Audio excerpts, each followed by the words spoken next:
ಇವತ್ತಿನ ಕವಿತೆಯ ಶೀರ್ಷಿಕೆ ಯಾಕೆ.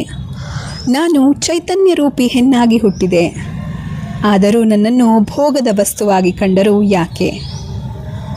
ನನ್ನ ಸೌಂದರ್ಯ ಅಂತರಾತ್ಮದಲ್ಲಿ ಅಡಗಿತ್ತು, ಆದರೂ ಅವರಿಗೆ ಅದು ಎದೆಯ ಭಾಗದಲ್ಲಿ, ಸೊಂಟದ ಸುತ್ತಳತೆಯಲ್ಲಿ, ಜನನಾಂಗದಲ್ಲಿ ಕಂಡಿತು ಯಾಕೆ.